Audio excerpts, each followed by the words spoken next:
It is 7 o'clock, and we have a quorum of Board of Ed members present, so I'd like to call the Board of Ed meeting tonight to session. And we are meeting with the Board of Finance. I'd like to call your meeting to order. Call the Board of Finance to order at 7:01. Thank you. A couple of Board of Ed members are running on a train and we're a little bit late, but they'll be here. All right, our first item is comments from the public. Are there any comments from the public? Yes, come on forward and just state your name loudly enough to so the microphone can pick it up. Thank you very much. Good evening. My name is Walter Kress, 142 Hurlbut Street. Just last year and the 4 years before that, I was sitting in the seats here. One of the things that I continue to follow, even though I'm no longer on the Board of Finance, is the enrollment trend. And I look specifically at some of these numbers, and I see that, for instance, in Millard Driscoll will be down by 37, in Cider Mill by 51. And I think about these numbers rolling forward and the impact that they will have, even before you get to the drop-off that typically occurs right before you get to high school. And I want the Board of Ed to ideally respond to the community and say, how are you planning for these declines that are coming? We've experienced them for 4 years. They've been known. They're really well known from these numbers that you published here for the budget. And I'd like some comment perhaps on how you intend to wrestle with that. Thank you. Thank you. Walter, as you probably know, tonight it's a meeting held in public, but it's not a public hearing, so we're not going to necessarily answer your question one-on-one, but in the course of our deliberations, you may hear part of what you're concerned about. And if not, please follow up and we can address it. Okay? All right, but it's slightly different than a public hearing. I just wanted to make that point. So thank you. Any other members from the public for public comment? All right, our single item on the agenda tonight is to review and discuss the proposed budget, school budget, with the Board of Finance. And just to refresh people's memory, the superintendent presented the budget to our Board of Ed on January 16th. Since then, the Board of Ed has met 3 times in the afternoon for budget workshops, hearing from all the major departments and getting a chance to ask them questions. There also was one more public presentation of the budget at Middlebrook. And then last week, the Board of Ed held a meeting to deliberate about the budget and share our perceptions and bring up any unanswered questions. So tonight is another step in the process before our Board of Ed will vote. We've invited, as is tradition here, to meet jointly with the Board of Finance so that we can hear their questions and hear their perspective and have an interchange if appropriate. And I want to thank all the members of the Board of Finance for being here tonight, including the one who is coming off the ski slopes for a little bit. Appreciate that. And thank you also for forwarding questions to us in advance. It gives our staff the time to sort of thoughtfully go through and be precise with the numbers. And so that's why you see so many of the staff here tonight. So I want to thank them for their time. In addition to their regular job with students and programs, they are certainly supportive of all the finances and the resources that go behind that and helping build the budget. Given the fact that we have had a chance to review your questions, I thought it might be appropriate, because some of them sort of fall into some major categories. So one category was special ed, in particular the Genesis program. Another category was facilities. There is a tremendous amount of money in this budget around facilities, most notably Middlebrook. Staffing and enrollment is a question that has come up. And then the last area is the digital learning and technology, because that also has been a driver this year. And then there are some questions that perhaps are not in those categories, so we'll leave some time at the end for any questions that were not covered. So I'm thinking that if we allow about 15 to 20 minutes on each of those segments, just with an eye towards perhaps ending around 9, it can certainly go longer if we need to, but that would keep us kind of on the track to end no later than 9. All right, so special ed, do you want to start Great. there? Yeah, let me, And before again, we get thank into you for questions. coming and all your Just wanna make questions a- ahead of time. A couple of quick comments. Of First of all, course. thank you for having us here tonight. We always enjoy coming here. It's a lot larger and more comfortable than where we normally meet. Secondly, I wanted to address something that's happened over the past couple of years. Several years ago, we had completely separate financial and accounting systems, and today we're working very closely together. That wouldn't happen if it wasn't tremendous cooperation by the Board of Ed and by the town to make that happen. So we thank you for that. There are operational benefits, there are cost benefits. We're one of the very few towns that seem to be able to make that work, and that doesn't work without everybody working together to make it work. So thank you for all your effort in doing that. So with that, why don't we get into the questions? Yeah, I appreciate you making that point because the idea of cooperation and regionalization comes up quite a bit. So I want the governor and everybody else to know that, Wilton's all in on trying to maximize efficiency and, certainly local cooperation. Yeah. Before we get into the questions and those topics, I just want to orient you to the materials you have. So we collected the questions over the last couple of days. My staff gathered to review them. We farmed them out to the individual staff members who made the most sense to respond. So what you have in front of you is the list of the questions and then our responses. There is one question, 54 I think is the number, that I didn't answer because I want to think about it. And there was a question about just the total salary line and why year over year is the increase 1.52 in the face of a plus or minus 3% contract increase. So, and the assumption behind that was, is that is it a changing in the mix of staff driving that? And that's not exactly. I think the piece that drives it is probably staff replacement. But we wanted some more time to just look at that and make sure that we're factual in our response and clear. So that's the only one in this that's not responded to, and you can expect a follow-up. Okay, thank you. Aside from the responses to the questions, I've provided for you in another packet. I took Ellen Essman's enrollment projections, and I broke them down by grade and by building, and looked at the 5-year look. So you have on the front cover, Miller Driscoll's enrollment, so K1 and 2, and then the building total. Behind that, you have Cider Mill, grades 3, 4, and 5, then the building total. Following on is the Middlebrook, grades 6, 7, and 8, over 5 years, the building total. And then the last 2 pages are high school by grade, and the very last page is the high school building total. If you flip behind that, you will see just a staffing summary sheet that Marianne Salvato created a couple of years ago and updates annually. And so on this sheet, you have data going back to the 2015-16 school year and then rolling forward to the current proposed budget. And so I think this is a handy tool if you want to track specific FTE shifts and changes. This is a tool we refer to quite a bit to refer back to that. And that'll come up. And then the last sheet I provided for you, Peter, you'll recognize this. You've seen it probably 50 times at this point. Peter's recommendation a couple of years ago, we started to pull together some comparative metrics across the DIRG. And so we looked at a variety.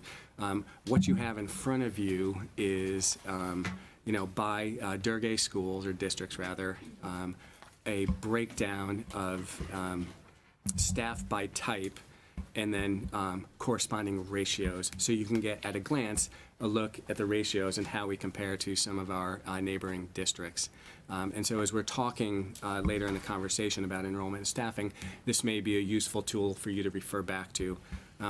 The footnote I would add here about this is these are categories defined by the State Department of Education, and all of this information is sourced through the state database. It's called EdSite. And so where the potentially the weakness lies in the data here as it's presented is locally districts may define roles differently and feed them into these buckets. But it's I think the closest we can get to well-sourced apples to apples. The other piece to note is it's a year behind because it's produced by the State Department of Ed. Okay? Great. So with all of that, we've asked Andrea Leonardi, our Assistant Superintendent for Special Education, just to kind of walk us through a number of the questions pertain to sped costs, prevalence rates, et cetera. And I asked Andrea to take 20 minutes and just paint a picture for us and then speak to some of those specific questions as part of that narrative. Good evening, everyone. Welcome back. Here we are again. It seems like yesterday.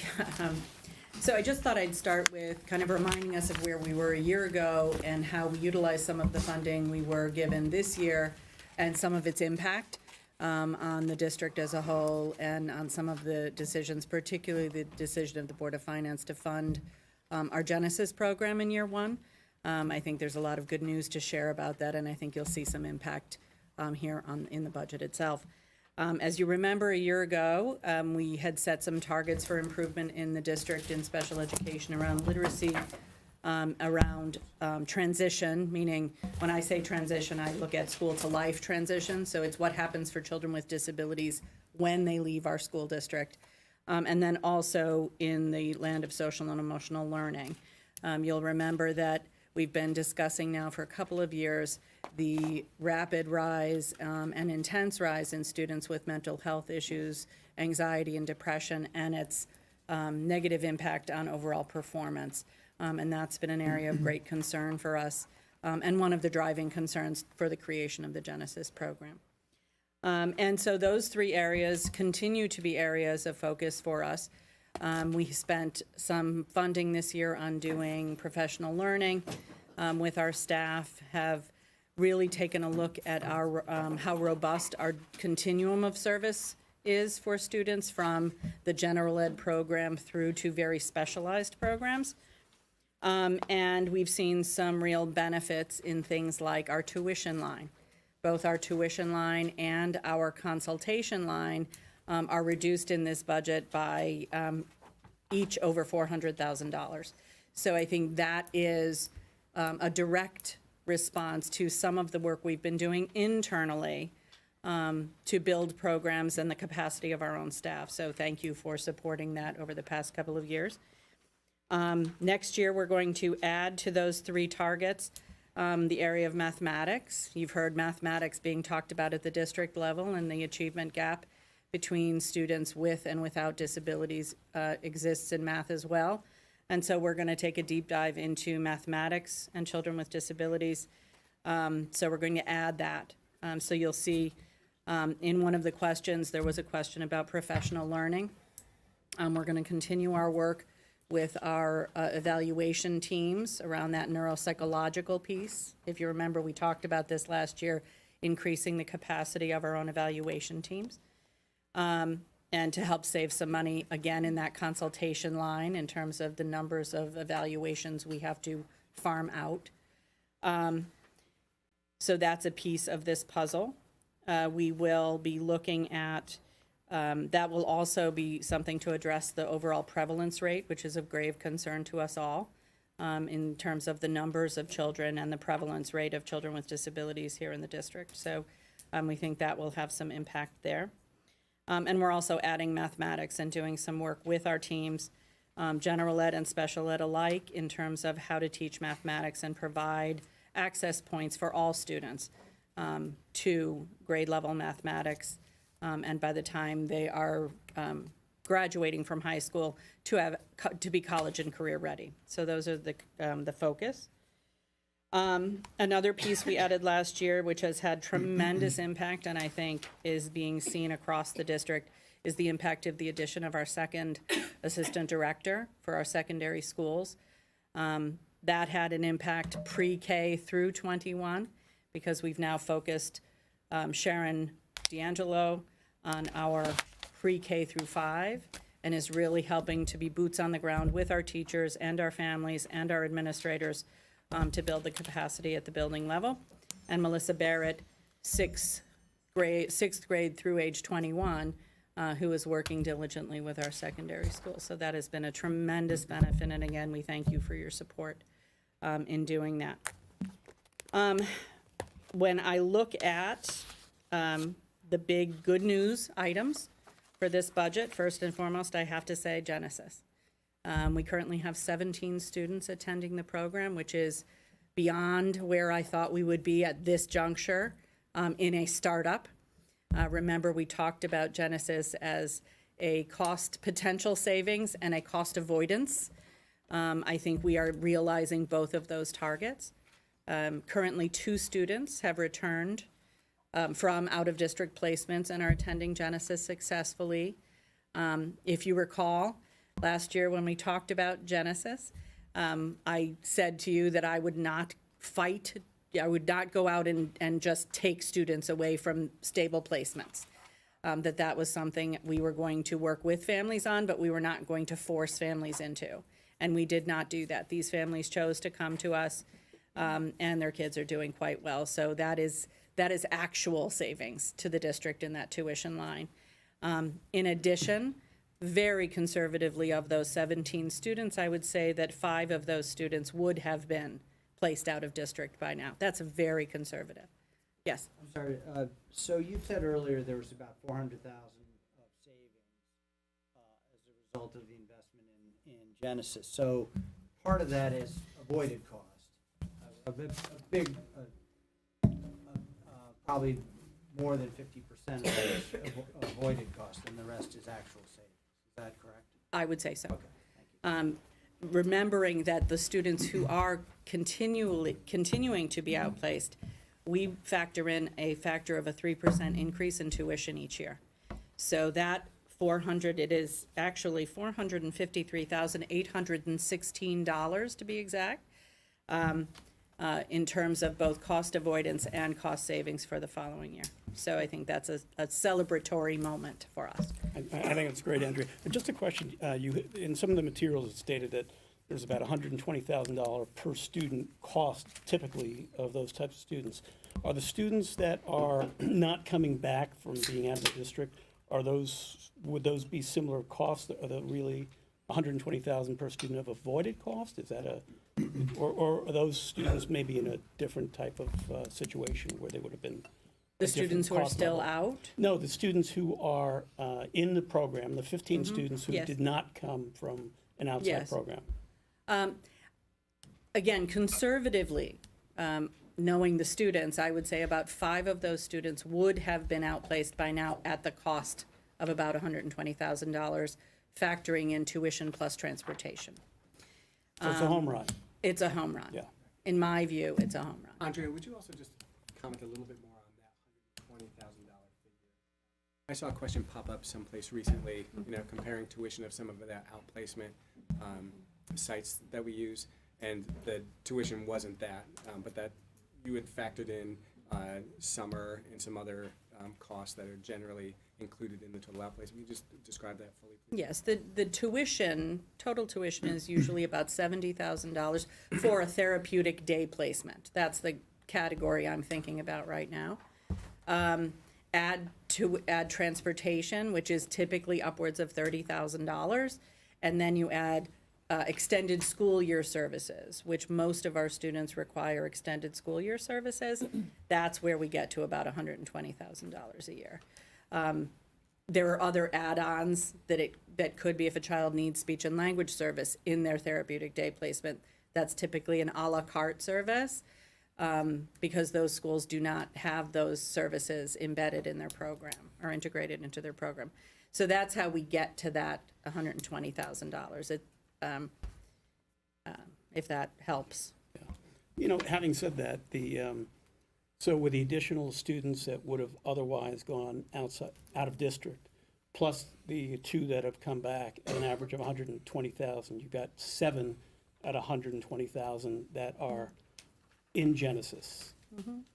Yes. So you've got $840,000. So there are lots of questions in here that some others have asked about the overall cost of what's happening with the trend within special education, but that would have been up an additional amount over what we've got right now, over a significant increase year over year, Yes. which seems to beg a basic question of what's really happening, What's really in happening? terms of the overall trends, the overall cost trends, the overall number of student trends, which other people have asked in this. The increase in prevalence rate is happening in 3 primary categories of disability. One is students with social and emotional needs.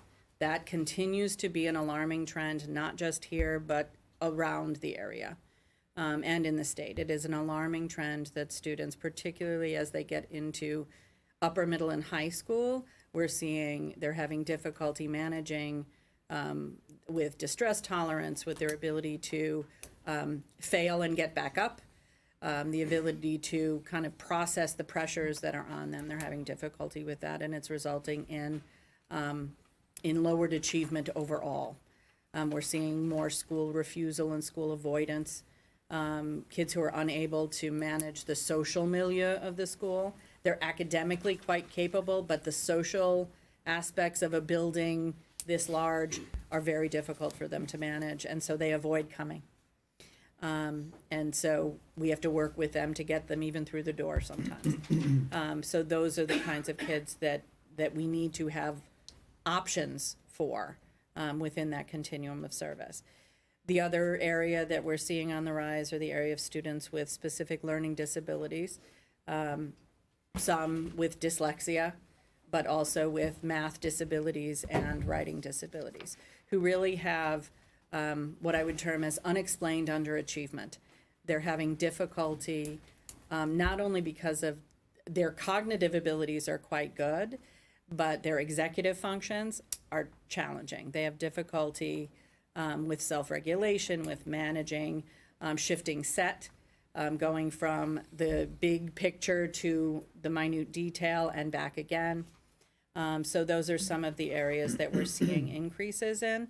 I can't tell you exactly why. I can tell you that it's something we are addressing both from a general education curriculum perspective, so that we begin very early on at Miller Driscoll teaching those executive functions embedded in their core curriculum, as well as we're in the midst of an English language arts curriculum review, so we're looking at that data and seeing what the impact is on not only the general education curriculum, what needs to be taught when and where and to what level, but also that continuum of services through intervention and special education for those who need it.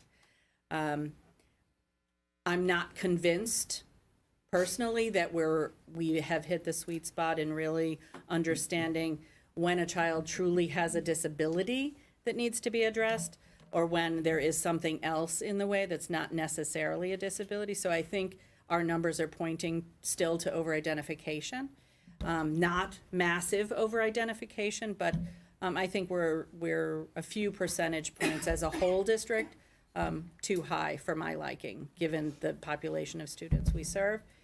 So we have some work to do in that area, and that capacity building work, those evaluations, those making sure we understand how to target those three areas and understand disability in those, and then understand and work with our general education colleagues, having our special education experts being able to work with our general ed colleagues to make sure all students' needs can be met with a wider array of student need in the classroom.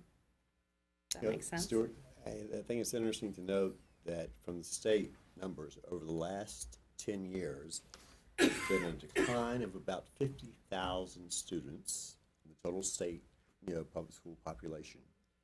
An increase of over 10,000 students identified as having special needs. So it is a growing issue, alarmingly so. We're in the middle of it. What's the capacity that you have potentially? 25? At Genesis? Genesis, yeah. We built the program to be maxed out at about 25 right now. The other piece that is pushing against that number is our space. So our ability to spread out at trackside is limited. So 25 is our number, but 25 will really max out that space for us. And we're at 17 now? We're at 17 now. That's a good story. It's a good news story. It's a good news story. I think the town has a lot to be proud of related to it. When we decided to invest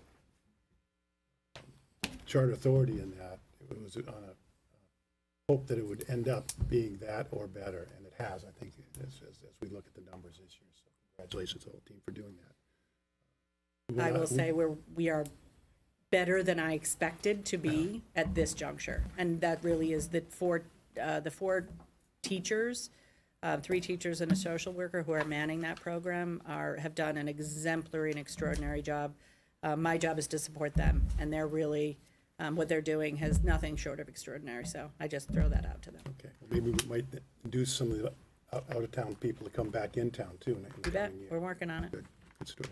Thank you. So the thing that I'm still confused about, the Genesis program, is trying to measure what the net cost savings is.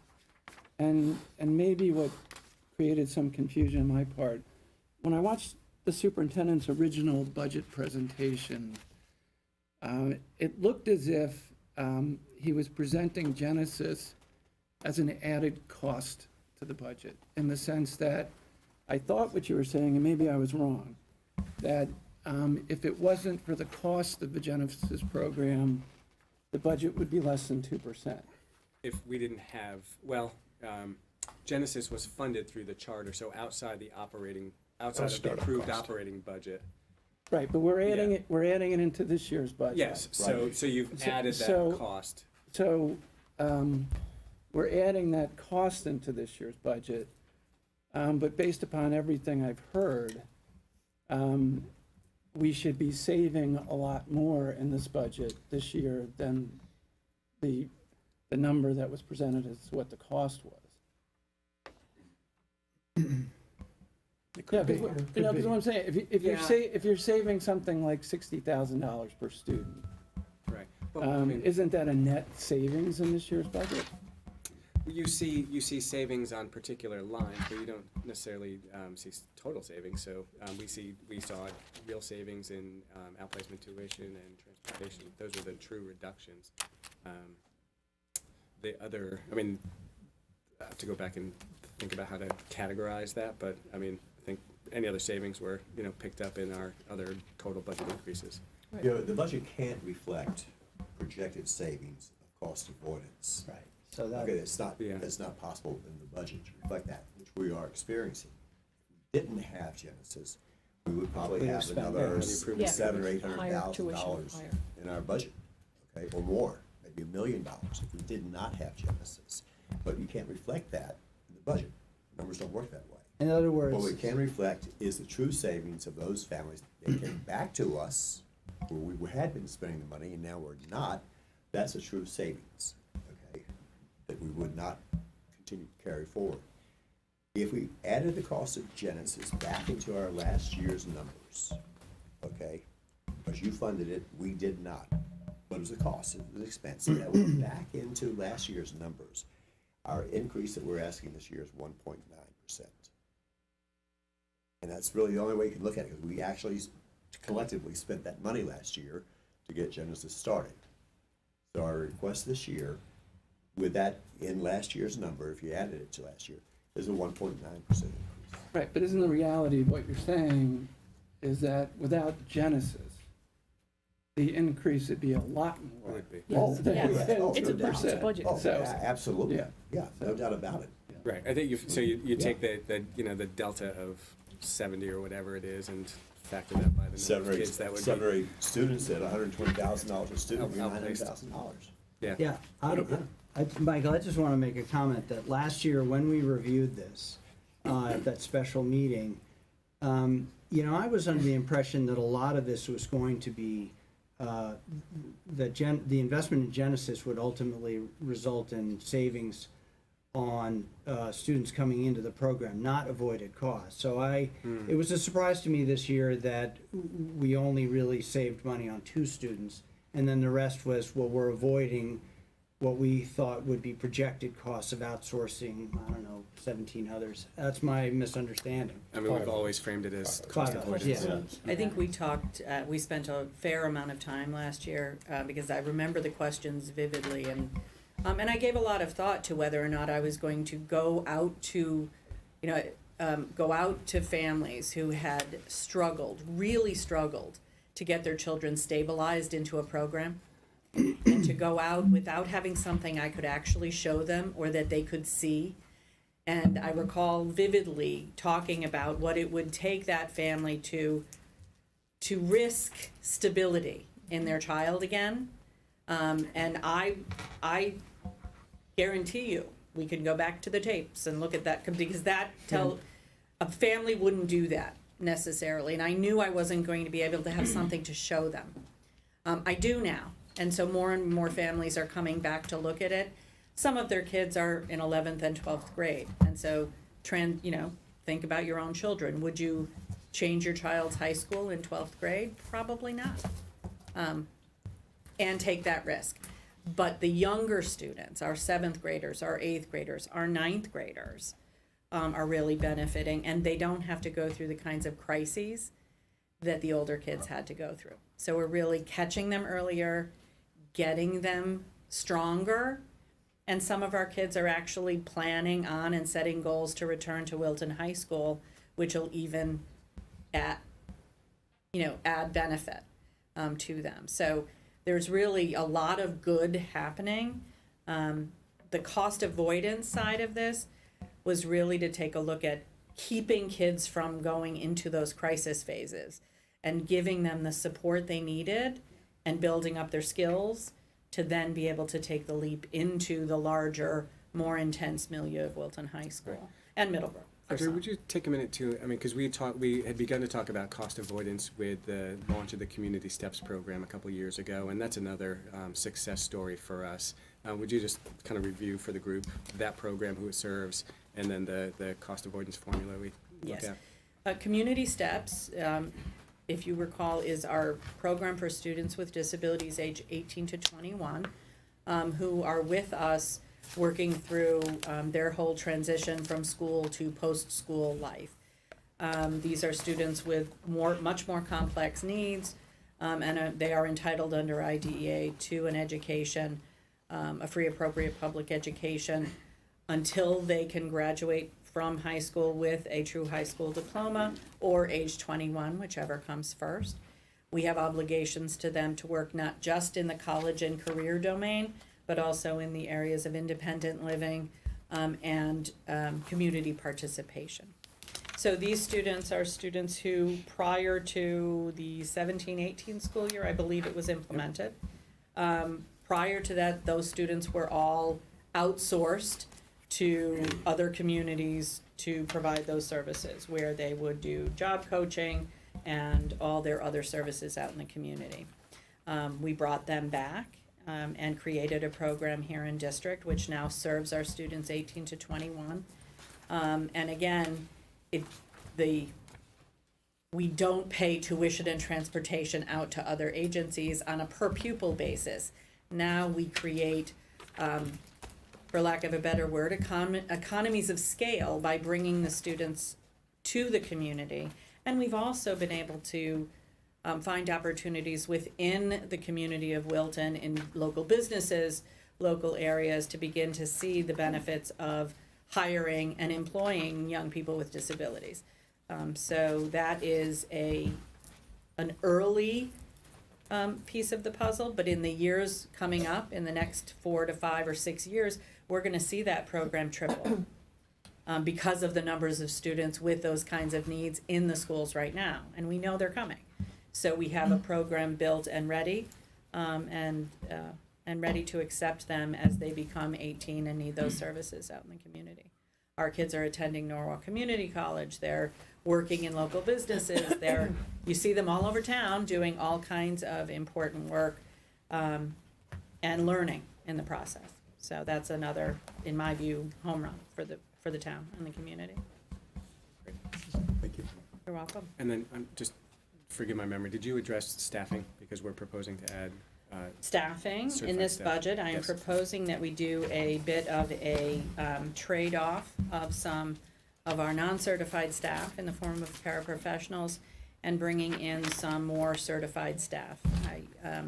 We need some more highly trained boots on the ground with our kids with learning disabilities and attention needs and social and emotional needs from kindergarten on up. So I'm asking, we're reducing some paraprofessionals in order to bring in some trained staff, more highly trained staff who can provide not only direct services to kids, which are critical, but also support to our classroom teachers in helping them to plan effectively for a wider array of kids and hopefully close this achievement gap. So this is a rising tide raises all ships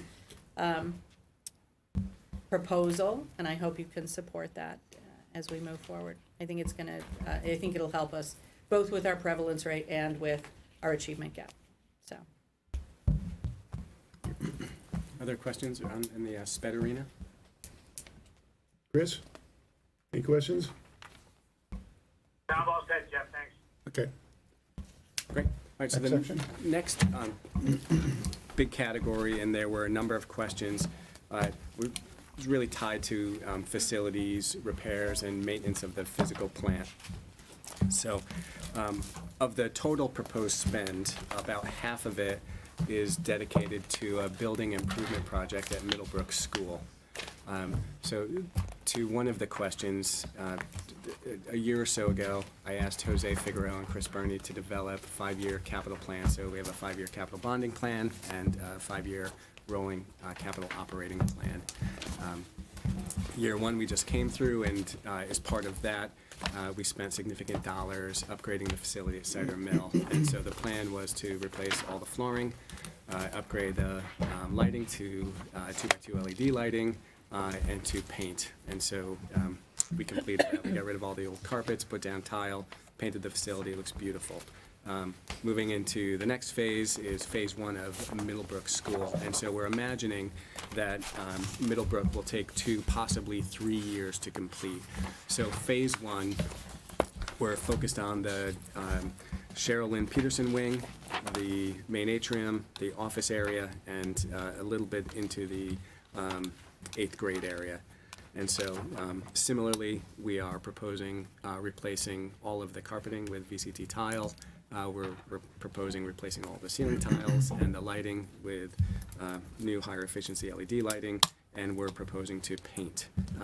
That total project is estimated around $510,000. In addition to that, I think $410,000. In addition to that, we are proposing to renovate the 2 restrooms down by the auditorium. Those, I don't know if you've ever set foot in those, but they're old and they're in significant disrepair. As part of that renovation, we'll need to respond to ADA, and so we'll have to change around the fixtures and furnitures within those spaces. The estimate for those 2 bathrooms is about $100,000, and then the balance is set to replace 2 unit ventilators, 1 on each of the entryways. And in total, that's about $530,000. The balance of the proposed spend is spread across the rest of the district, and it's spread across in small ways. So we're doing things, are proposing to do things like install some additional speakers outside a couple of bathrooms at Cider Mill School, replace some bathroom partitions. We have a sound system repair that we're proposing to make here in the Clune Auditorium. There's stair tread replacement that needs to take place at the high school. And then annually, we buy sets of ceiling tiles and we replace tiles as necessary across the building. Looks like we have some bleacher repairs. And then I think the rest of it is gobbled up with small things. So parts, sheetrock for all of that kind of standard annual repair and maintenance that needs to take place across our buildings. What's phase 2 for? So phase 2 would be the rest of the building. So continuing with the flooring, the painting, the ceiling tile, and the lighting replacement. Will that include in 530, or is that a That's next year's budget. No. So this 530 is only for just phase 1. That's right. So phase 2 is about. Yeah, we don't have an estimate yet because we also, there's asbestos in the mastic, and so Jose Figueroa was gathering estimates around that. Our hunch is it's going to be more than this, and so that's why it's a question mark at the moment. Sorry, it'll be more than the 530? We think so. And yeah. that'll be all in next year, or that's spread over a few years? Well, that's a decision that we'll still need to make once we get the final numbers for that second phase, and then we have to really look at what is going to be the cost of the asbestos So when abatement. you say it's a multi-year plan, how many years is it spread over? We're thinking hopefully 2, but possibly 3, because ultimately we want to move on to the high school and then again repeat the process for this facility. And I'm estimating, here at the high school, it'll probably take us 3 years to work through the entire building, just given the size of the facility. And would the high school be at similar spend levels, generally, directionally? Yeah, I don't, I didn't break it down by square footage, but give me a couple of days, I can get you a square footage breakdown estimate, and then we can figure that out. But I mean, I imagine the cost will increase because time will have passed and the high school is a bigger facility. I think it would be, you know, to invite you to go and take a look at Cider Mill, if you were familiar with it before, go look at it now. It's remarkable change. It's like a brand new building. And most of the work was done internally by our guys, as opposed to contracting outside. I mean, Jose and his crew just did a phenomenal job over the summer. It's remarkable to see. So you should go and, if you have remember what it was like, to see it now. It's major. Significant change. Now, It's a brighter, happier, cleaner, it's respectful for the children that occupy Yeah. it and the teachers that occupy it. and we know painfully about delaying maintenance, what it can do to us. So I think we are rightfully aggressive about maintaining and upgrading and keeping things the way they should be. That, this is really a question for Ann, but what's the dividing line between, you know, the town owns the buildings and, you know, invests in it, but what's the dividing line between the responsibility of the schools and the town in terms of investments in improvements and stuff like that, like roofs or, you know? Yeah, I mean, the roofs are bonded. The roofs are so- bonded, but it's the Mhm. properties, it's the fields and that's the town property on it, but the school buildings is gonna come under So why wouldn't this be, a bonded project. yeah, Cause it's not new, so it has to be 250, a particular project 250 or above. And, we're doing renovations as opposed to a full, new everything. Yeah, I think So- also, if you don't mind, to that point, you know, we spend quite a bit of time talking about some of these projects with the first elect woman, and I think we're also trying to be good partners and recognizing that, you know, the town carries some debt service, the police station needs to be addressed. right. And so we had, I think in our original conception a year ago, we were actually hoping to bond flooring because that would come out of our operating Right. budget. And, you know, through conversation, that was a choice we made, to pay as you go. Okay. And we think, you know, in terms of serving the whole town, again, it's a choice, but it's in partnership with the Board of Selectmen Okay. and trying to manage total costs. But that decision has an implication on the budget, Of course it because that's does. Yeah, why of it's course. such a big number. Yep. Yeah. So- And I think that, if you don't mind, just circle back to the question about spreading out or deferring costs. Well, Go before ahead. you do that, because the dividing line between the operating and the capital, shouldn't that depend more on the useful life of what we're doing? Because like when you mention like renovating bathrooms, you know, that seems like a capital improvement to me rather than maintenance. Right. And Yeah, I don't think the number there would meet, that is the Doesn't threshold meet for the bonding. threshold. It wouldn't have, hit the threshold. Yeah, I mean, But if we yeah, look but at I'm the just saying, I entire, mean, if the we've got entire staff, 500,000 Understood. this year and 500,000 next year, I mean, it's, you know. But it's it's gonna different add up. levels of project for a renovation versus new. So take our elevators. Our elevators, the projects that we're doing on the elevators to replace 3, I think, Three. elevators we have, you know, it's gonna cost us close to $350, but each individual, the elevator itself is 90 plus. So from our bonding policy side, it's $250 and above on one particular project. That isn't, a renovation. And So this that's how is this is a Wilton policy or is it GASB? No, it's more it's town-based. Okay. And then we do, you know, between 10 and 20 years. we have flexibility with our town-based policy. But it is what it is, that's the policy. I'm sorry, that's our town policy. Yeah. Right, and But then. do we have flexibility with our 10-based policy? So if we were to look at the projects in total, so if it's 2 years for the, for one school and then we go to the high school next, if we looked at the entire set of projects together, because sure. isn't that one way to look at it? It is, and I think, you know, like I said a moment ago, I think originally when we were thinking about some of these projects, that's exactly how we were framing it. But again, in just trying to manage cost and all of the need that the town has, you know, that was where we landed. And we did talk to bond counsel on some of the projects on what would be appropriate and not appropriate to do in bonding. And flooring was one of them when I was talking to bond counsel. They said typically you would not bond for a replacement of a flooring. So that's why we were, you know, we made sure on the things that we were looking to do, is it an appropriate thing to do or not? And they said typically no. So that's what we did look at We've different explored things. it, just, Yeah. so, comes in our budget. So just the other point I wanted to make was just to the questions about spreading costs and deferral. And I think, you know, when push comes to shove and we have to go back into our budget and make revisions, we look at every category. And I think there's been, history and moments where the facilities have been given short shrift, and I'm concerned about that. And so I've stated, my own desire to this board and to our staff that we need to make facilities upkeep a priority. And certainly as we are continuing to push forward and look at our vision and mission and our portrait of the graduate, in addition to having respectful spaces, we also have to address very practical things like electricity, outlets, power, and making sure that our spaces reflect contemporary needs of today's students. And so it's a priority for me, and will remain a priority until we work through our plan. And I think it's important to note that just as Ann is working with us, as you mentioned on the side, system side, financial side, Chris is up to date on all of this and is an integral part of what our planning is, and is totally in touch with what, giving guidance, working with Jose on what really needs to be done. So again, it's a joint venture between, Chris representing the town and working with our people about what can we do, what makes sense, what's priority, what isn't priority, what can we put off, what needs to be done now. And so it isn't just coming from us, but it's all Chris is intimately involved in all of that. Right. In terms of potentials for savings, there are two areas. One, we have a vacancy right now in our maintenance staff.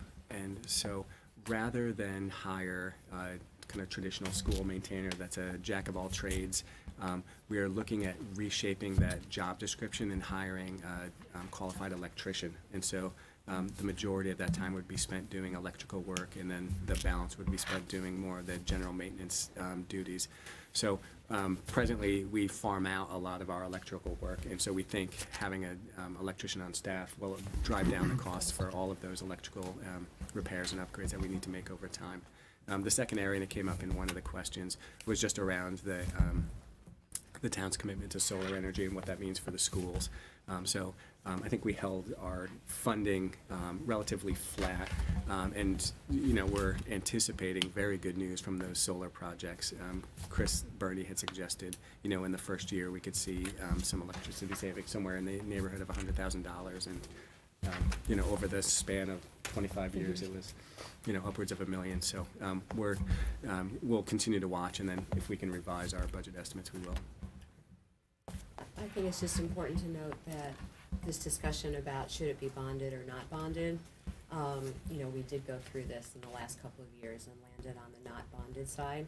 But I hope the Board of Finance understands that as we absorb that, where in other decades or even other districts, the decision might have been different. That when you look at our total budget, please realize that there's a big driver there. There's a $600,000 project there. And so in order to maintain our buildings without doing the bonding and taking on debt, that's going to mean slightly larger budgets. And there is not a way around that I have been able to figure out. Deb, that sort of plays into,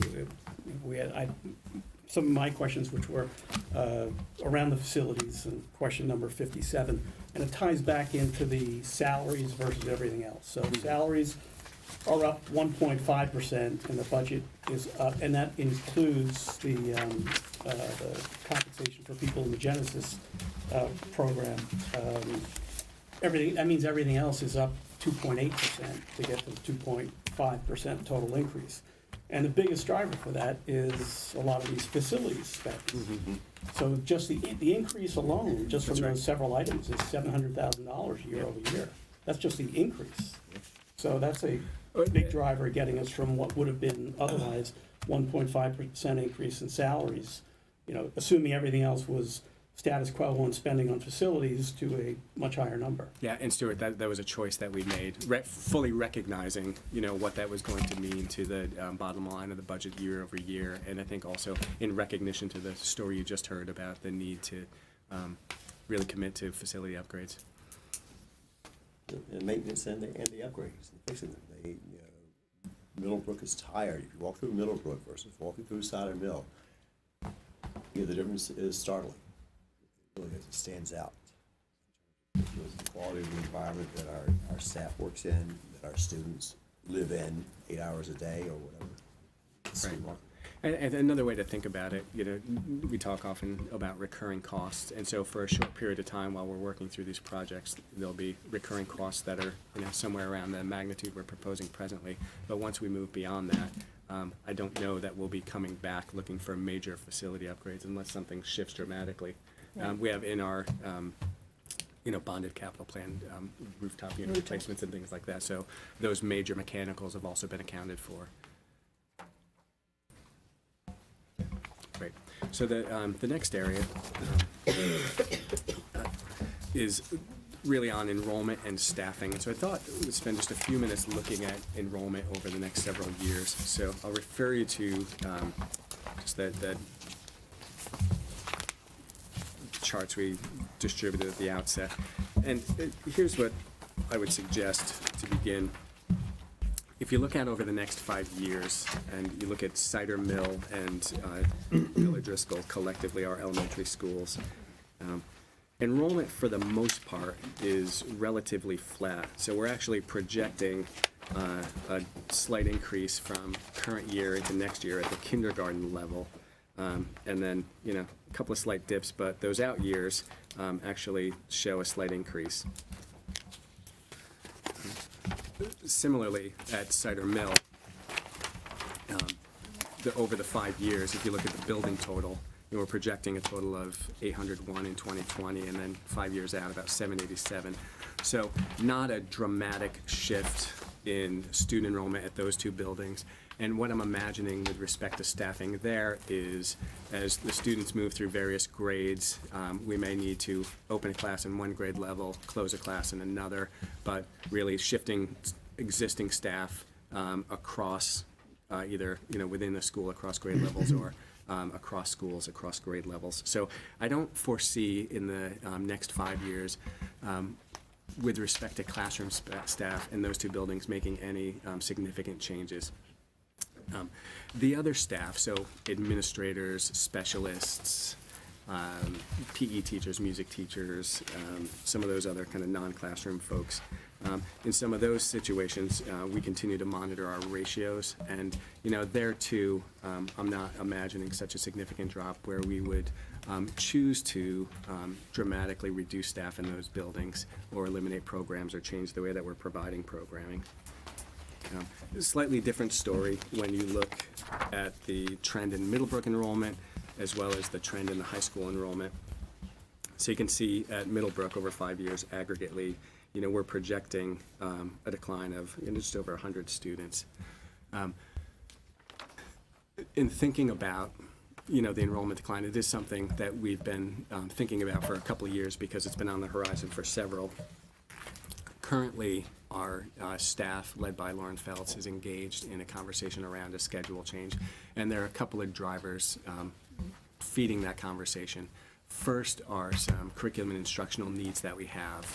After our mathematics review, Trudy Denton, our math coordinator, came back and had done a study of just the amount of instructional time in mathematics kids get at Middlebrook, and she concluded that we're shortchanging our kids and proposed that we examine that schedule to find some more time for math.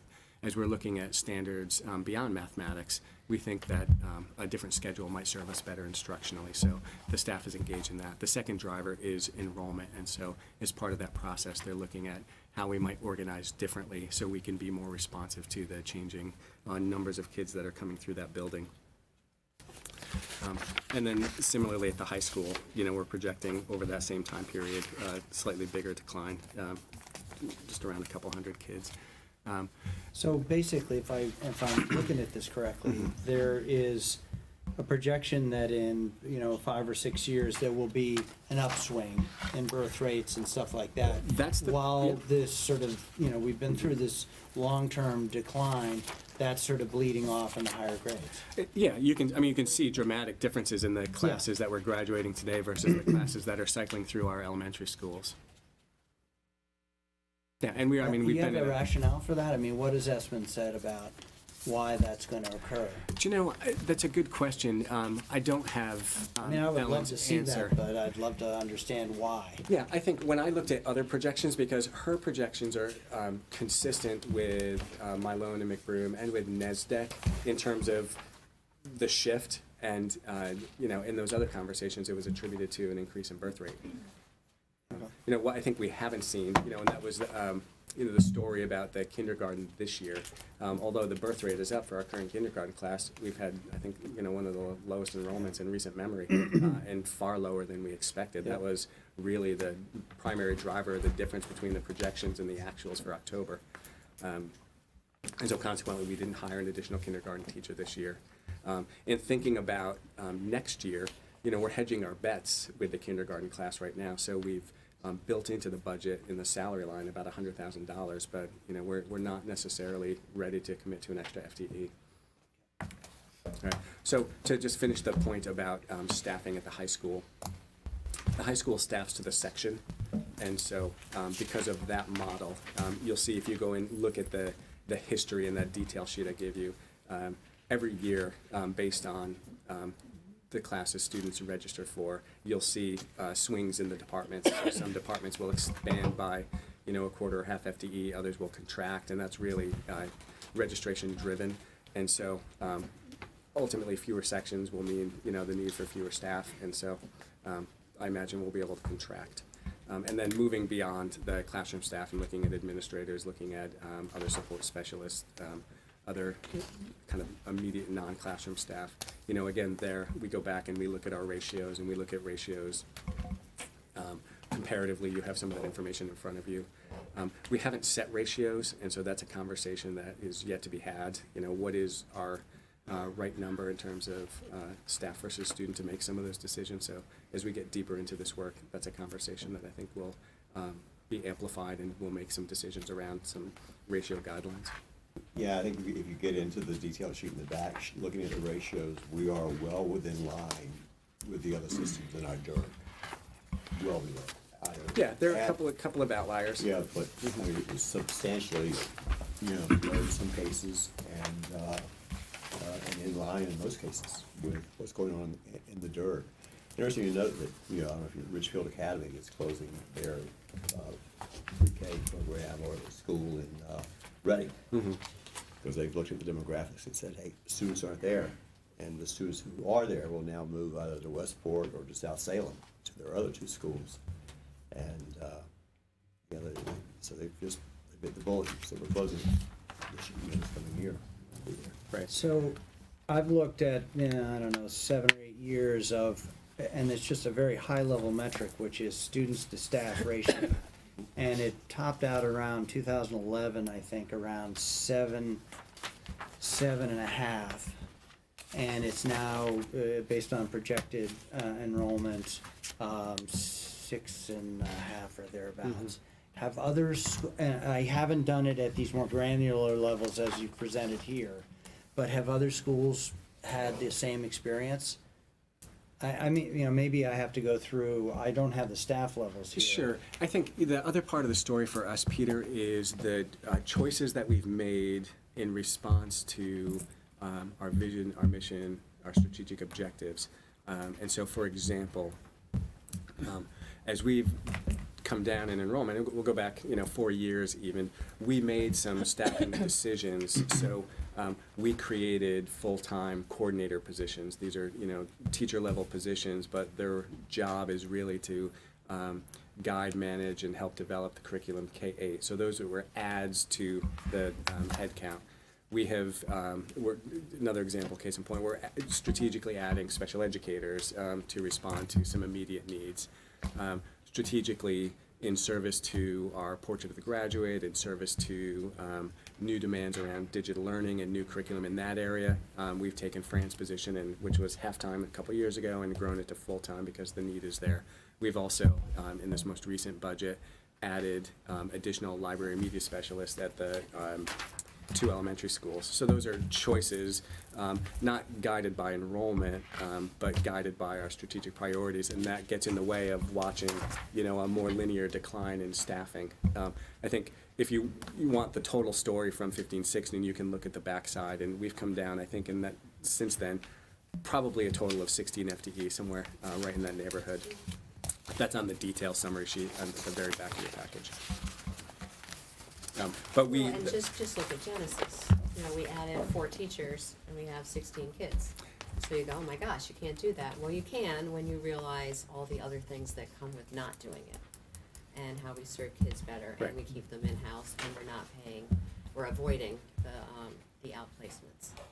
So that's gonna reflect in the ratio of staff to students, just building internal capacity. As soon as you do that with certified staff or any staff, you're gonna up your ratios.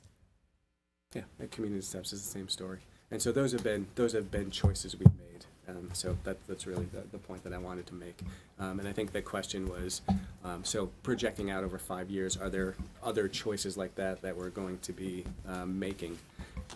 And I don't have a solid yes or no, but in terms of, kind of support staffing like instructional coaches or instructional interventionists, we let the needs drive. And I think if you were to survey the administrators in the room, you would get some differences of opinion about what we need. And so, those are areas that we just continue to monitor and conduct our program reviews and let the needs dictate.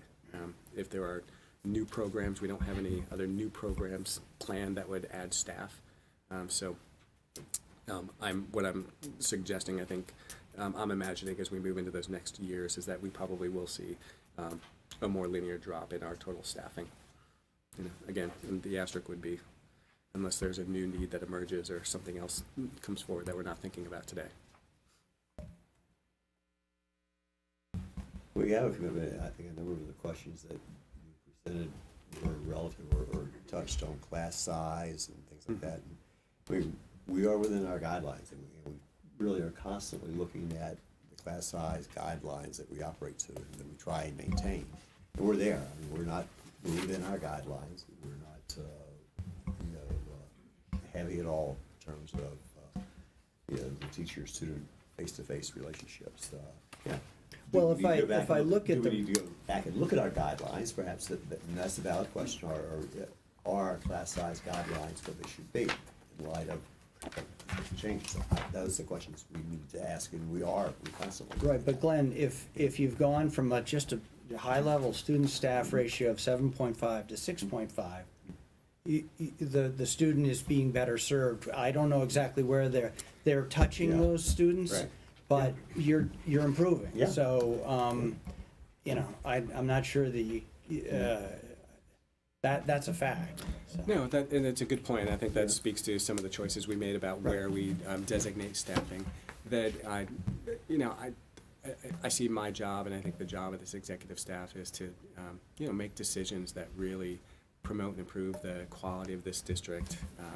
We are a very high quality district. We continue to be. We have wonderful outcomes to show for that. And so when I think about what feeds into that, class size is the first consideration. And so we've been living in that, depending on the grade level, 17, 18 to 21, 22 with a few outliers for years. And it's a good place to be. I think, given the changes you heard about from our student body from Andrea, and then thinking about what's different today than maybe 20 years ago in terms of what teachers have to do, it is not the same job. I wrote, just for you, a brief summary of what life is like for a teacher today in terms of classroom expectations. So our teachers have individual literacy goals for every kid, individual math goals that they track. The expectation instructionally is that not only do they provide some whole group, but they also provide a lot of small group and one-on-one intervention. And when you walk through our schools, you see that. Right. And so you have different kids, they're heterogeneous, so you have that range of learners in front of you. It takes very highly skilled individuals to respond to all those needs. And that's why you see also a significant investment in professional learning that comes in the form of our commitment to instructional coaching, conferences. Somebody asked a question about conferences. Again, it's a choice. We provide a high level of support to our teachers. They need it, they deserve it, our kids deserve it, and it makes a difference in the outcomes that we see. So I'll just tell you a brief story if you don't mind. Just yesterday, I had a group of superintendents from across the state here with me at Cider Mill, and we engage in a process called Instructional Rounds. So to put it very simply, we get together, we ask a question about instruction, and then we split up and we go and, observe classrooms. And to a person, and our focus was mathematics. So what do we want to see? And the question was around student independence. Are we seeing enough independent practice, so our kids taking the skills they're learning and then being able to apply them to novel situations. Can we see evidence of that in the classrooms? So these superintendents, one was local from New Canaan, another from Ellington, and a few others from places in between.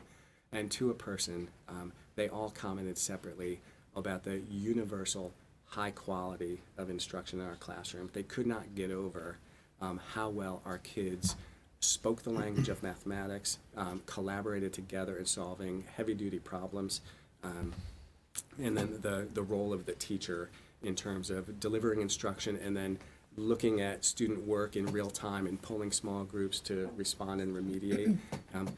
You don't get that level of practice coming out of college. You never did. And so, because we have clear and high expectations about what our teachers need to do for our kids, we have to really do a high amount of training and support for them to get them there. And it was a thrill personally to get that kind of feedback and to see, across 12 classrooms yesterday, just, our commitment to this investment coming to life in service to kids. Great. Kevin, remind me, is this kids in seats? Yes, Because I know we had some these are K-12 in the classroom. This is not preschool, it's not Genesis, it's not, scratch that. We fold the Genesis kids into the high school number, so it's not community steps, it's not outplacement, it's not pre-K. Okay, and then, but these numbers, what's the difference between enrollment count and enrollment? Remind me again, which one is kids in seat and which one is? Well, so the enrollment, so these would be kids in our schools. So these are the kids in the elementary schools, middle school and high count. school. Yeah, And then enrollment is inclusive of everyone else? it'd be, so you see some differences there. So you can see high school, the enrollment count 1291, enrollment in the school 1263.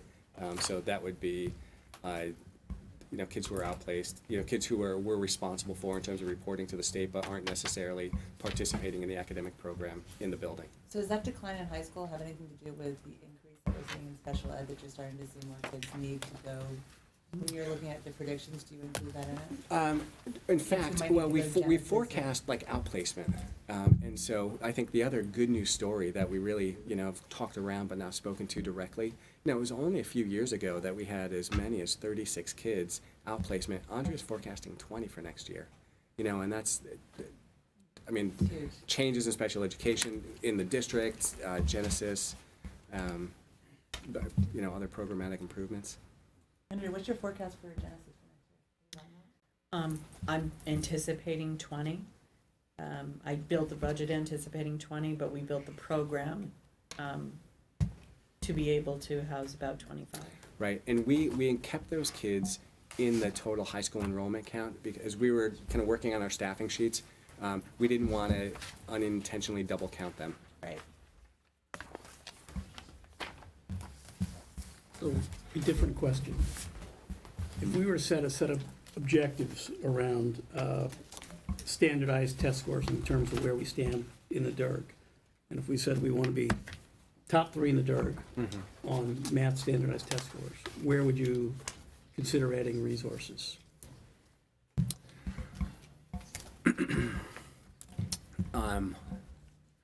I would add resources in special education and in some general education intervention support. One of the reasons our total aggregate scores are depressed is because of our we have a significant achievement gap, and so as we've looked at our data, we are not growing our neediest kids as fast as we need to, and so they need additional resources. In fact, that's why Andrea is targeting some staff there. And that's why some of the staffing at the high school FTE for Yeah. next year is up a little bit. In to make mathematics especially. smaller classes for some of the specialized needs. And I think it's, And then the middle school program is undergoing a whole revamping in terms of sequence and pacing. And the 6th grade was implemented this year, the 7th grade will be implemented next year. It is not a staffing cost, it's not That's right. not a huge materials cost, but there might be some. But that will, sort of wend through the grades. I think we're in the early stages of that, Stuart. We recognize the issues of where we were, and I think Big improvement, though. I mean, we've had a big improvement. Yeah. We're growing. The math program is improving, and I think we've got a great team in the math area and curriculum development, et cetera, and taken some pretty aggressive steps to address some of the issues that we found, particularly at the middle school. And I think we're doing incredibly well at Miller Driscoll with math. We have the interventionists in place, the math people. I think we're moving in that direction, and we've invested in that and We continue to have. do so. I'll give you just a couple of data points. Last week I was looking at our 2019 aggregate SAT results. So not the Connecticut School Day SAT, which is our accountability measure for the state, but total. And our mean reading and writing score on the SAT was the highest in the state last year, 618, tied with Westport. Our math was 5th in the state. And so, again, on that single measure, our kids do exceptionally well. So when you step back and look at our whole program, our kids are being prepared very well. I think our goal is to get every kid to the highest level possible. The story I just told you about the visit with the superintendents yesterday, the question that I had. Those are great and probably little-known facts. I know. Well, it's all in my head, Stuart.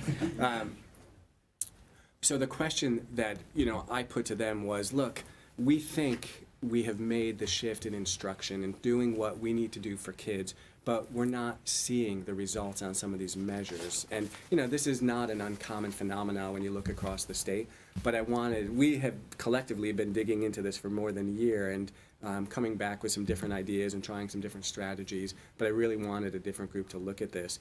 And it was interesting as we were moving through classrooms, they keyed in on this notion of independence right away. And it was really helpful because I think they're going to shift our focus in looking at how we're distributing time in our sequence of instruction on a daily basis and making sure that we are dedicating enough time to let kids to really practice.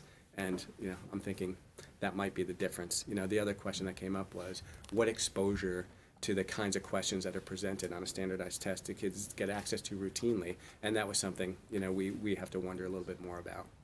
So there might be some small mismatches in the way that we're delivering instruction and the way that they're being presented with questions on some of these assessments that we have to address. Yeah, we do not, as a practice, teach to the test, teach to the subject. And Is that a good thing or a bad thing? Well, I think it's a good thing.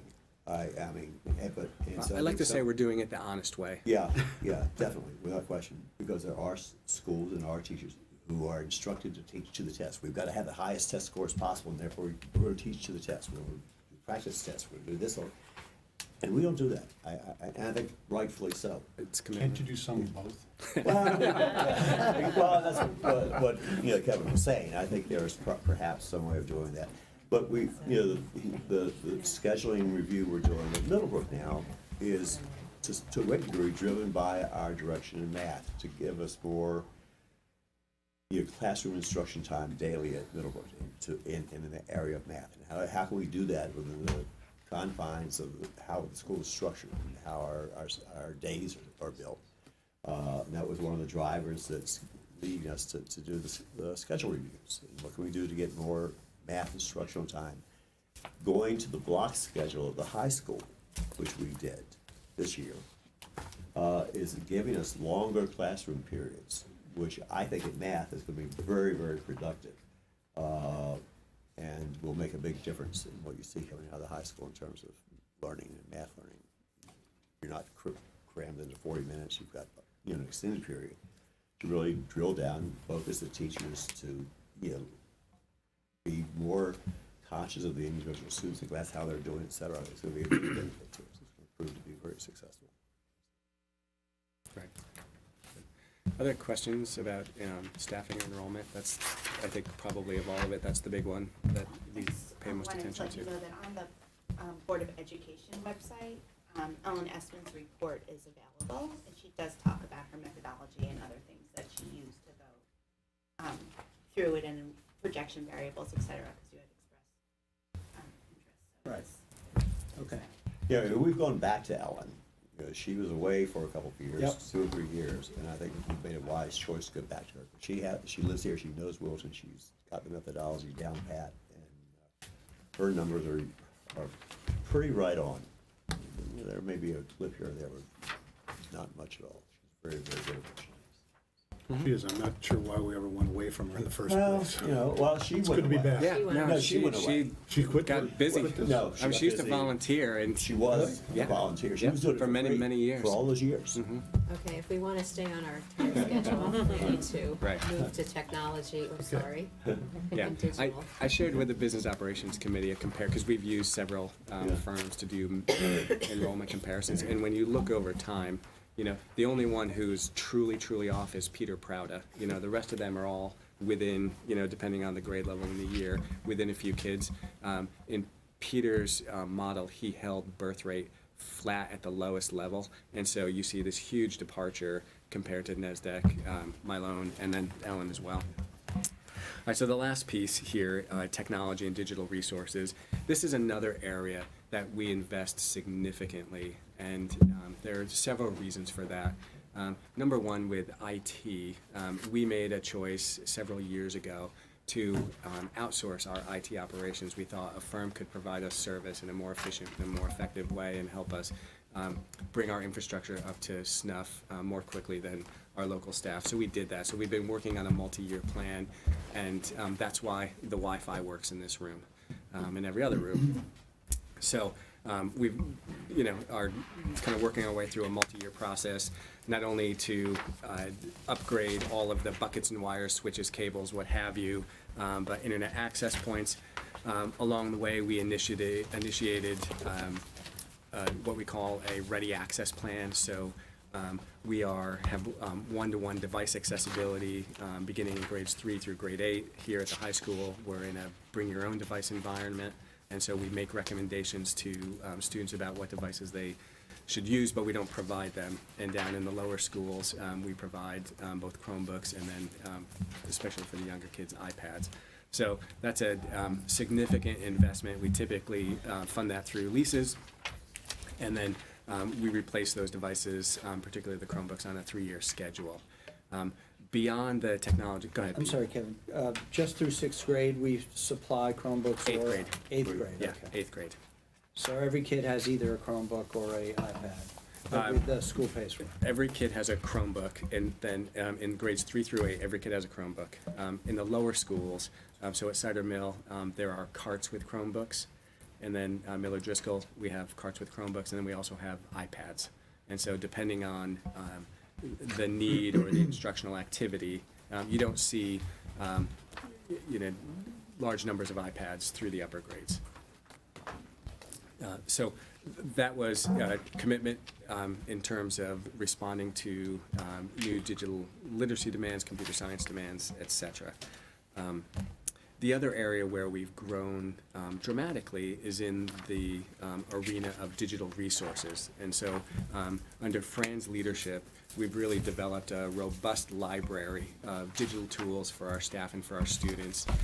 Every year, you know, we look at that, and it often grows. We have a tool that enables us to monitor usage. So as we move forward in time, we can make decisions based on usage about what tools are most effective, or teachers are accessing the most and which aren't, and we can let go of the ones that aren't being used. Beyond the instruction, we've also provided other digital platforms around safety and security. So we use tools. One is called Gaggle. One is called Gaggle Speak Up. Gaggle monitors our G Suite environment and flags for certain adults if there is, you know, language use or written communication about potential at-risk behavior. That gives us an opportunity to intervene. And then Gaggle Speak Up is another tool we use that allows students to anonymously report concerns. What am I missing? Because I know I'm kind of flying through this. I think you've covered. Right. From an instructional standpoint, we talk about new literacies, and I don't want to get all jargony on you, but there are 3 areas that we think a lot about in service to kids today, and those are digital literacy, you know, so the idea of, you know, can you function in a digital environment, media literacy, so, you know, can you produce and consume and distinguish between good information and bad information, and then global literacy, and that's, you know, this idea of, you know, how well can we interact with and relate from people from other places. And so those are, you know, curricular areas that are, you know, when you think about 21st century, that are relatively new. And so when we talk about things like this portrait of the graduate, or what are the skills that we want kids to have as they leave us, those are three really significant areas that didn't exist in the same way a number of years ago. And so that's why we have targeted investment in our library learning commons, in our digital resources, in our IT, because that really is the trend in the world today. If I can just add, Yep. so Wilton really has a good news story in this arena. One of the things that I can tell you is that last week, the state issued a report with recommendations for actions for local Board of Educations in the areas of media literacy and digital citizenship, internet safety.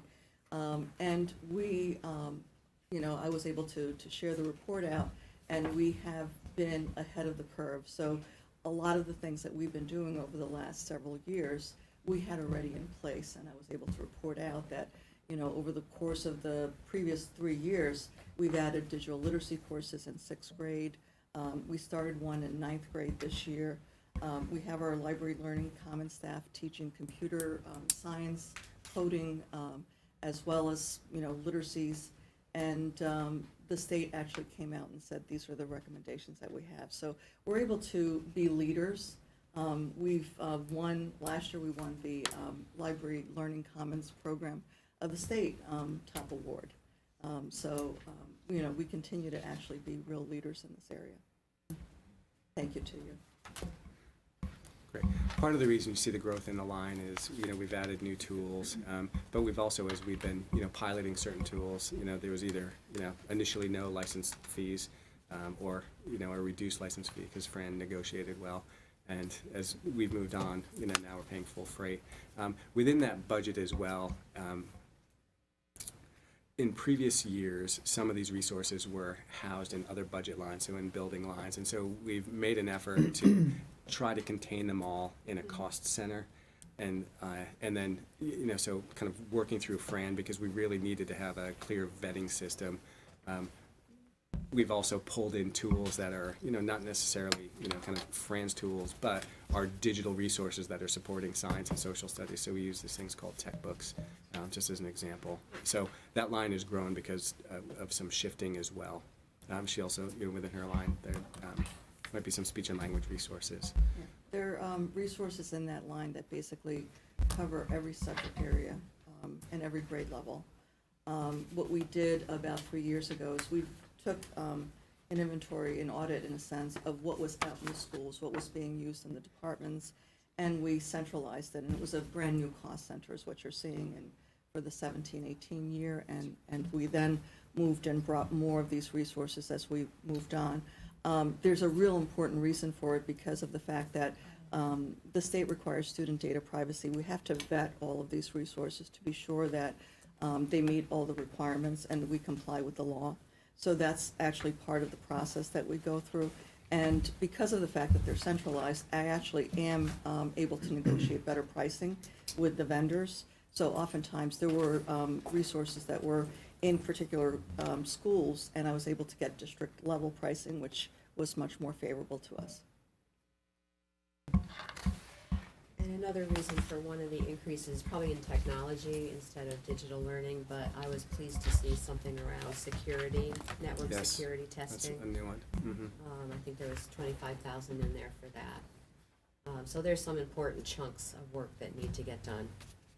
I think all of the board of ed first thought, oh my gosh, that's a lot of money, but if you start crawling through it and you realize what's ongoing, what needs to continue, what license fees have gone up, and what areas we have to keep on top of, especially security. And then Fran reminded me, we don't have computer teachers, so we need the digital literacy That's right. staff at the elementary level. I became convinced. So I think we're moving in the right direction. Well, we have second graders writing code. Okay. I saw the little robotic. Yeah, think about what were you doing in second grade? Finger painting. Finger making, exactly. We have that too. The world has changed so dramatically, and it continues to at a rapid pace. And our kids are becoming more and more capable, which is, I think, a great thing. At a cost, yes, but to prepare them, we don't have a choice, and to keep them prepared and keep them growing.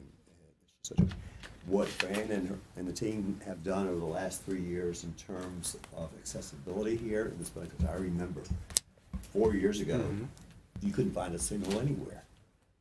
Today, everywhere, and it's robust. It was just a nightmare. It was a nightmare in the classrooms for the kids, trying to download stuff, and it has improved remarkably.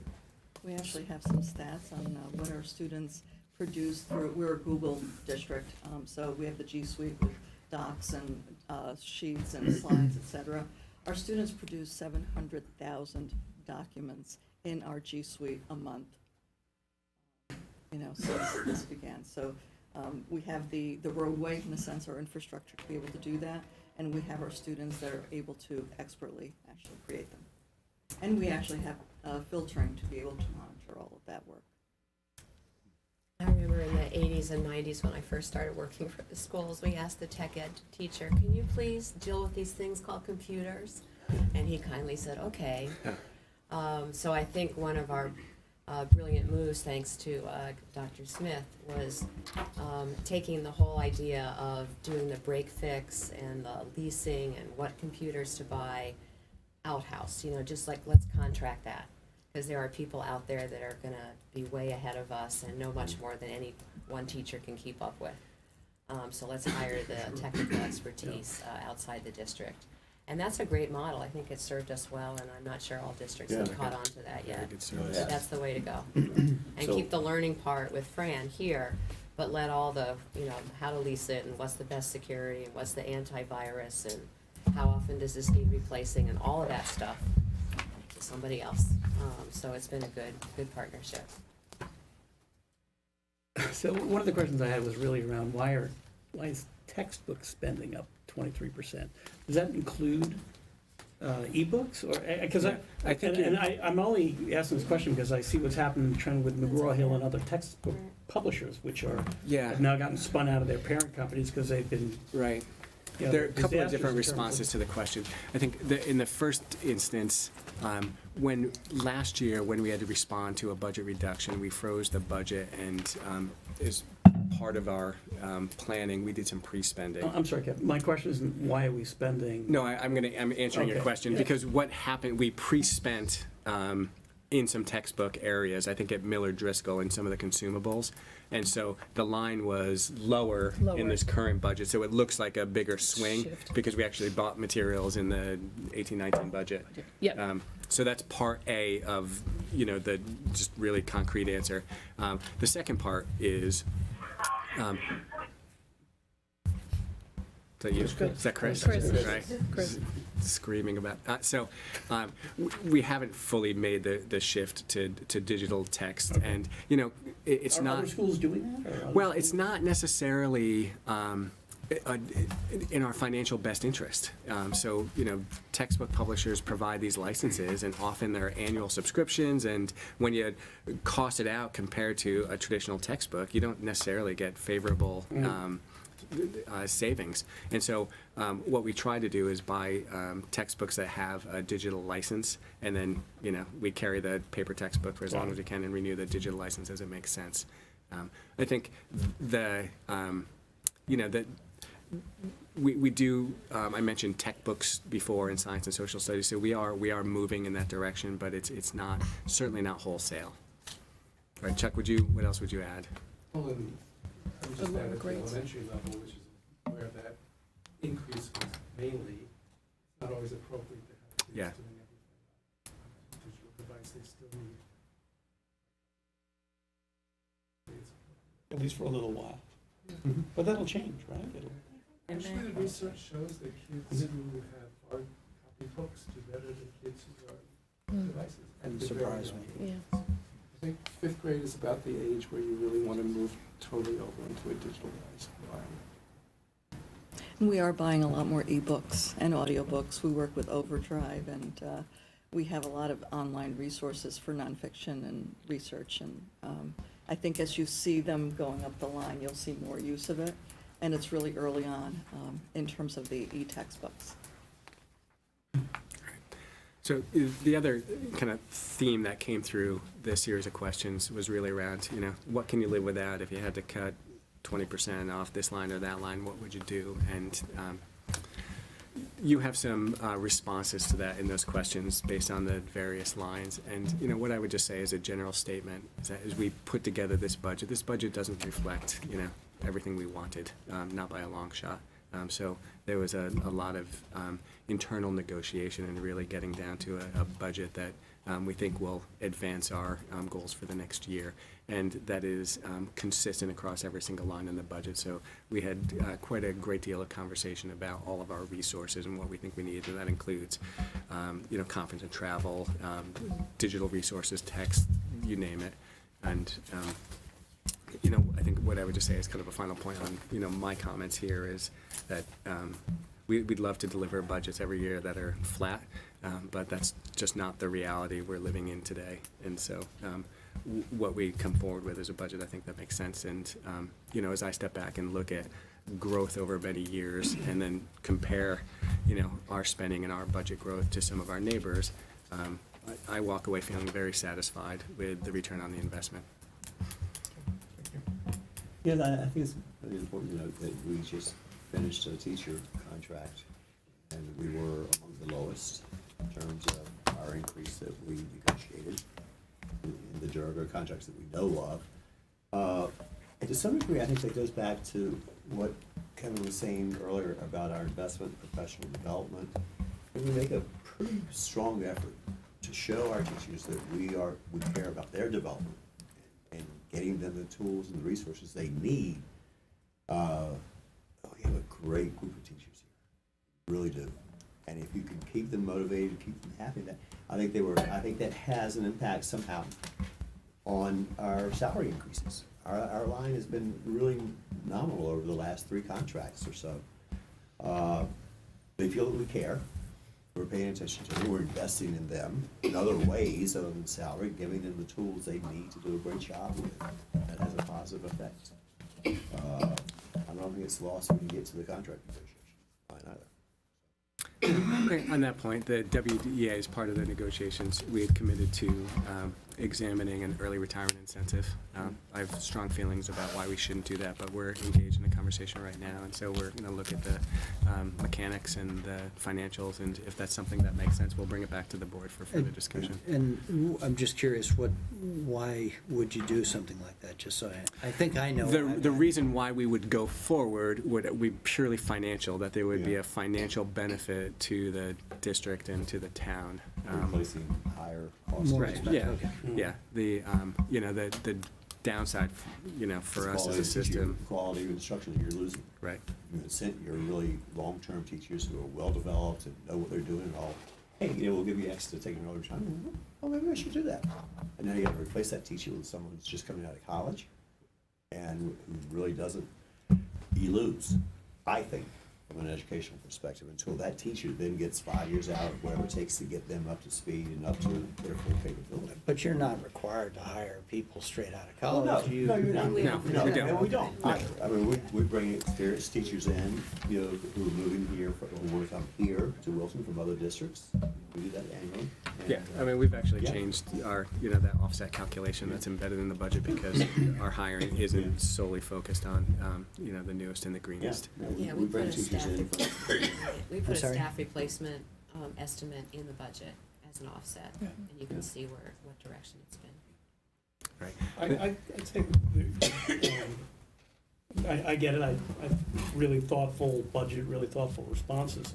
I think challenges come from 2 constituencies. One is our folks in our town who look to us collectively and will continue to ask the question with headcount, with students' headcount down 5% the past 3 years, and projected by the ESPN numbers to go down another 5% over the next 3 years.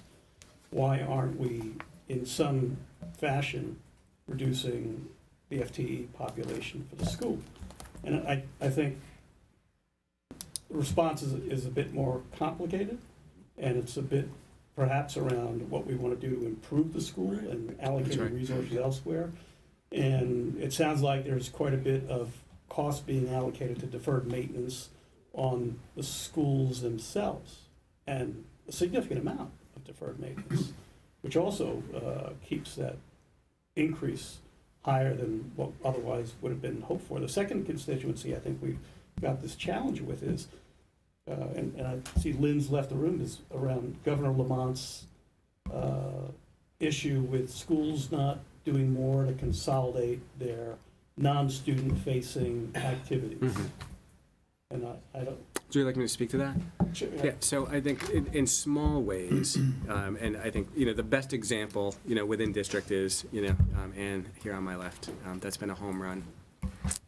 We participate in ride sharing with other districts. So when, in those cases where we have to send kids out of the district, we look around, see who else is sending a van, and, we might partner up, split the cost, and, each generate a little savings as a result. But we're limited in, how far we can do, who we can share with, because we're also limited by how much time kids can spend on vans.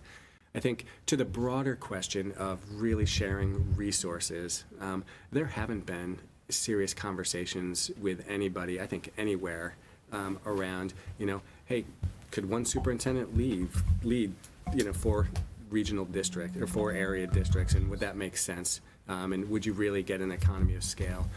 When I've thought, so just to answer that part, there hasn't been any serious, and in fact, I think there is some substantial red tape getting in the way of doing that.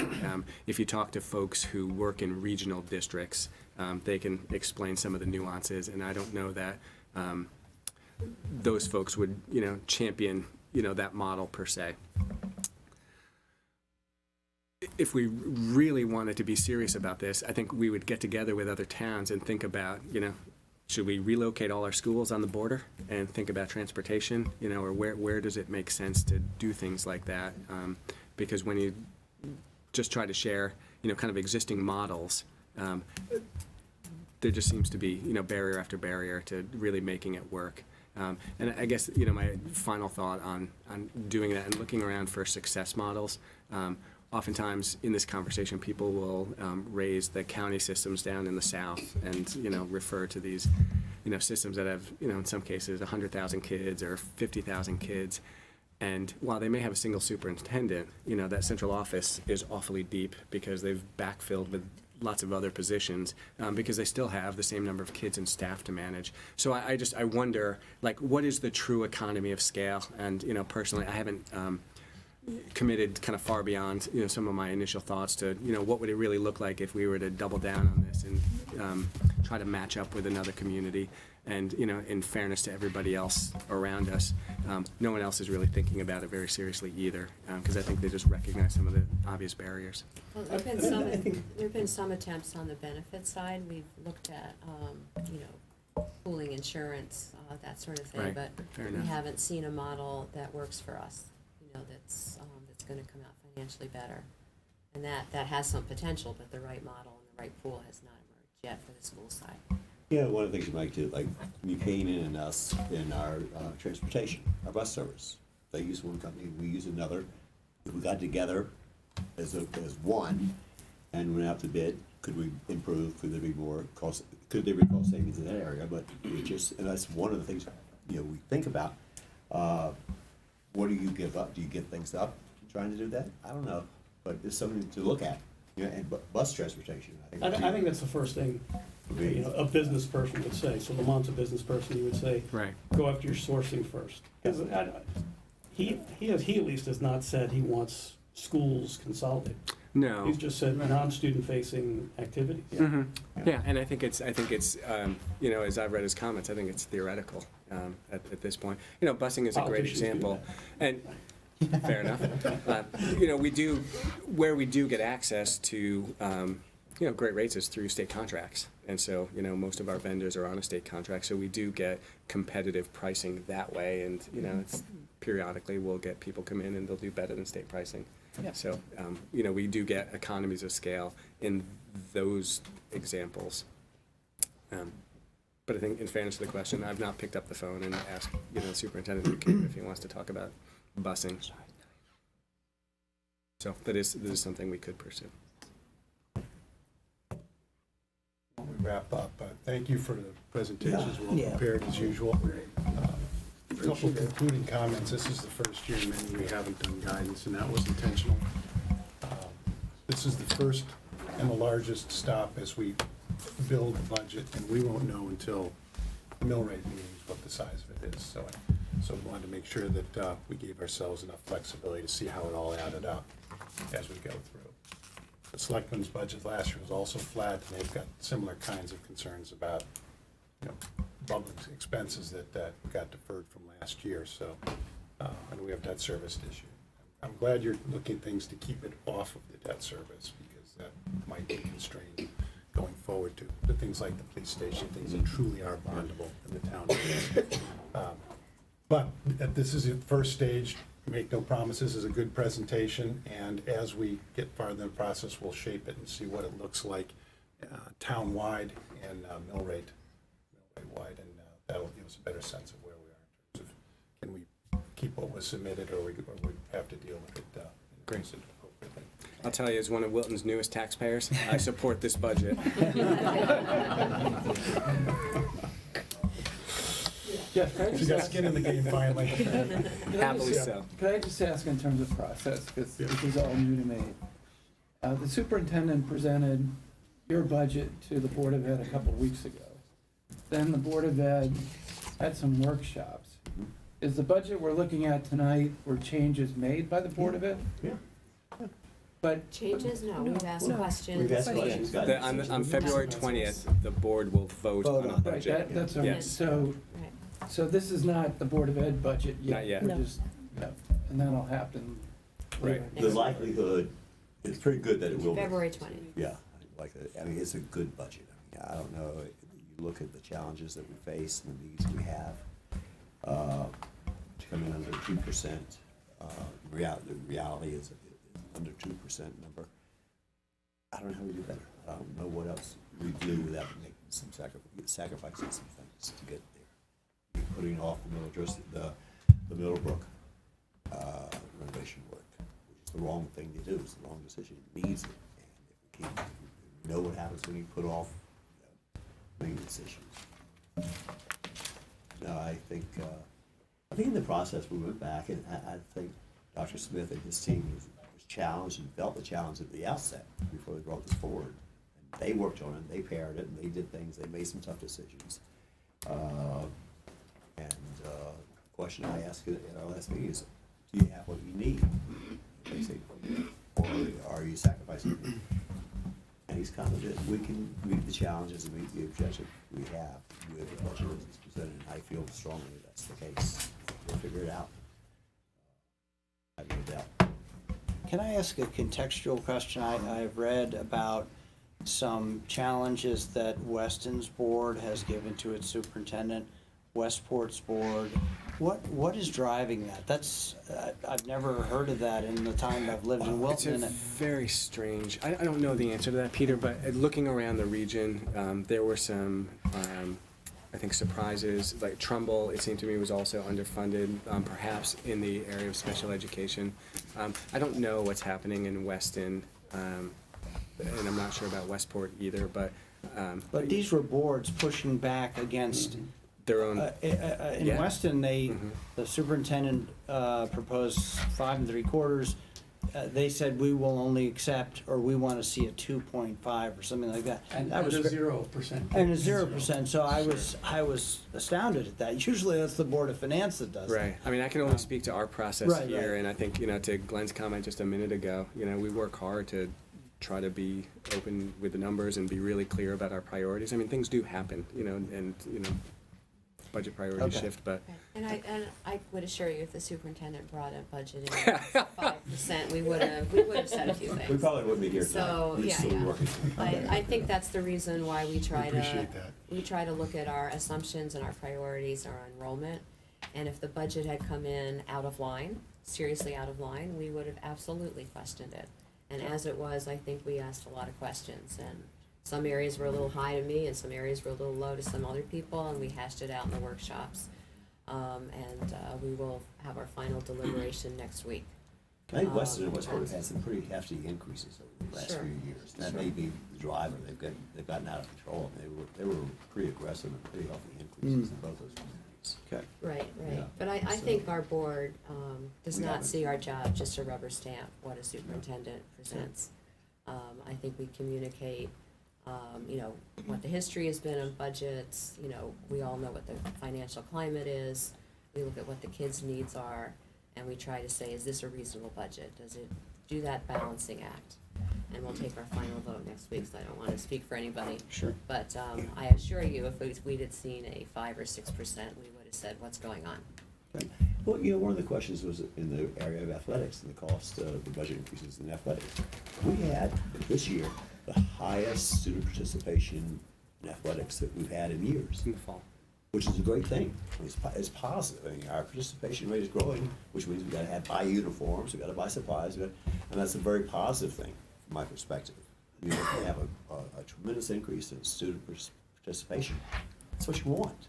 You want kids out there in the field and participating and being engaged in the community and being engaged in the school. And I guess it's highest in 10 years or so, the participation. So. My son. Yeah, but, so that was one of the questions was in the area of athletic costs. And, we get participation, you gotta pay for it. It comes with costs. You don't wanna say, well, kids, you can't play because we can't afford it. No, do that. You welcome them and take care of them. So, anyway. Okay, great. Thank you. Process-wise, send additional questions. I owe you one question. Any other questions? Any other questions? Any other comments from the public? We have one more step. Comments from the public? All right, seeing no comments, going through the agenda, the meeting's adjourned. Thank you.